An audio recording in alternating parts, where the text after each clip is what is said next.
काल भैरव साधना का प्रारंभ किसी भी रविवार, मंगलवार या शुक्रवार से किया जाता है। साधक एक संकल्प ले कि वो 43 दिनों तक ये साधना बिना किसी रुकावट के करेगा। साधना के लिए एक तस्वीर आवश्यक है, काशी के काल भैरव जी की, जिसमें उनके हाथ में त्रिशूल हो, जटाएं हो और एक खप्पर हो जिसमें मदिरा भरी हो। प्रतिदिन साधक एक ही स्थान पर बैठे और एक सामान्य पंचोपचार पूजा करे। सबसे पहले काल भैरव जी को कुमकुम अर्पित करे, फिर फूल चढ़ाएं, उसके बाद धूप जलाएं, जो कि अनिवार्य है, फिर दीपक जलाएं, घी या तेल का। अंत में कोई भी नैवेद्य अर्पित करे, फल, बताशा, मिठाई जो सात्विक हो, थोड़ा जल भी अर्पित करे।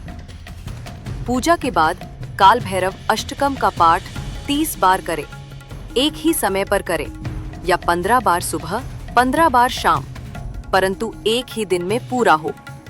पाठ के बाद कपूर से आरती करे और फिर 5 से 10 मिनट तक मौन ध्यान करे। ध्यान में केवल एक मंत्र जपे, ओम भैरवाय नमः।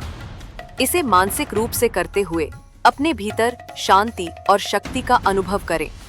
साधना के समय साधक का शरीर पूरी तरह ढका होना चाहिए। पुरुष यदि चाहें तो धोती पहन सकते हैं, परंतु कम से कम इतना ध्यान रखें कि शरीर पर कुछ काले रंग का वस्त्र हो, जैसे काली टी-शर्ट, काली माला या काला दुपट्टा।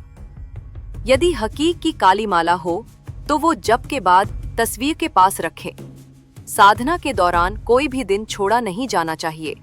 यदि स्त्रियों को मासिक धर्म हो तो वे उस अवधि में साधना रोक सकती हैं और बाद में दिन जोड़कर साधना पूर्ण कर सकती हैं। यदि कोई यात्रा हो तो वो स्थान एक जैसा होना चाहिए। अलग अलग स्थान पर साधना करने से उसका प्रभाव घटता है। साधना काल में यदि साधक चाहे तो सात्विक जीवन शैली अपना सकता है। मांस, मदिरा, लहसुन, प्याज का त्याग करे, ब्रह्मचर्य का पालन करे, जमीन पर सोए और अधिकतर मौन रहकर आत्मचिंतन करे।